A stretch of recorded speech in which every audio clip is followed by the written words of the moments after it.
Peace and love. Nothing above. If you one of my subscribers, you got a chance to win.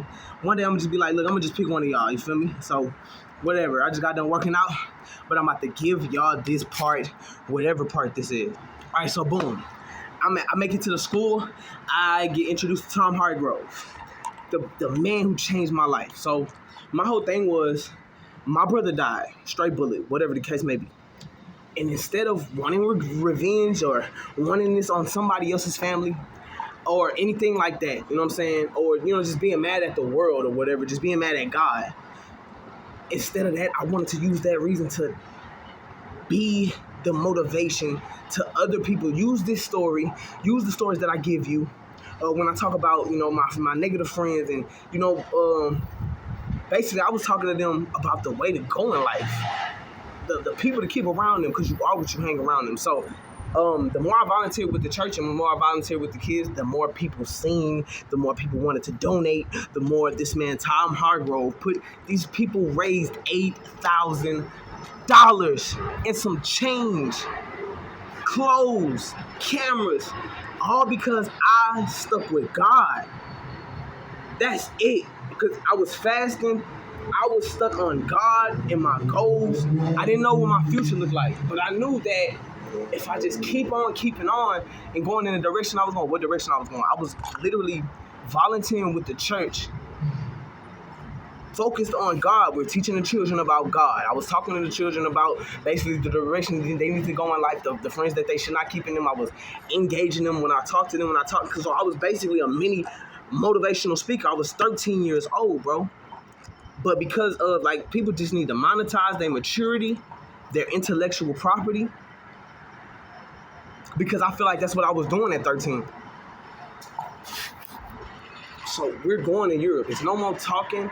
I remember my, shout out to Mufasa's Pride on the south side of Houston. The church is the same church that they had the George Floyd funeral. This is where I became a new person. I went through the what you call it, the rites of passage.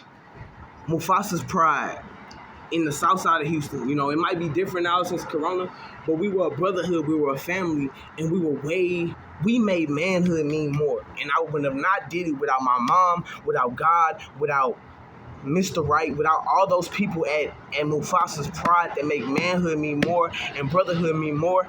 You know what I'm saying? We the type, people always, they think I'm a people pleaser or whatever the case may be, but you can monetize those skills. You can have intellectual property that, we were the type of people that ask the elder for permission to speak.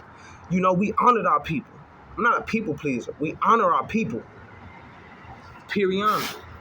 So there's no more talk. Mr. Wright said, hey, we're going to get you on that trip. So ever since he was saying that, I really didn't believe it. I'm going to be real.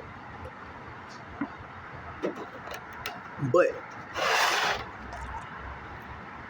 I've always had a faith in myself. So it was no surprise that, hey, Marcellus, we're going to call you to the room.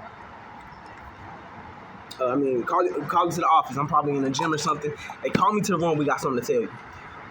What you got to tell me? You know what I'm saying?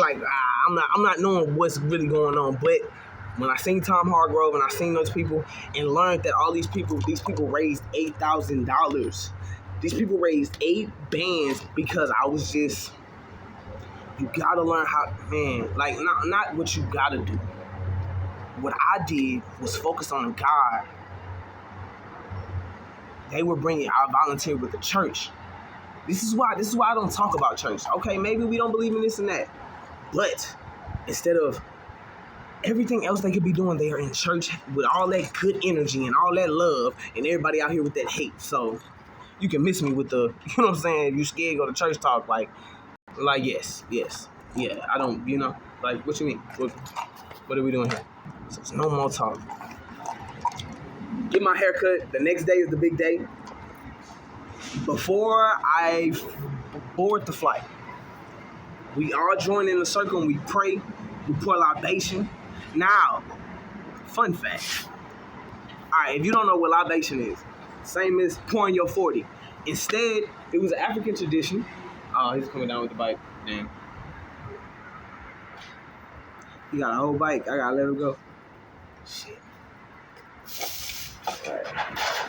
Well, untaken. Or a couple. Okay. All right, so boom. So no more talking. I'm going to Europe. You're going to Europe. You know what I'm saying? So, I said a whole lot of stuff in the video that I deleted. But the main thing I want to bring to this story time or whatever the case may be is instead of getting mad at my brother's death, I didn't want it to happen for nobody else. So I wanted to change the world. I wanted to change the circumstances. I wanted to change my circumstances first and foremost. They called people over to interview me because I was becoming a motivational speaker. I didn't even know it. I was just basically, they was like, hey, talk to the kids about transitioning from elementary school to intermediate school. Boom. Okay, cool. I'm telling hey, I used to smoke weed too. Hey, I'm you know what I'm saying? Like, I'm you, and I'm this is what I'm striving to become. Was my whole message.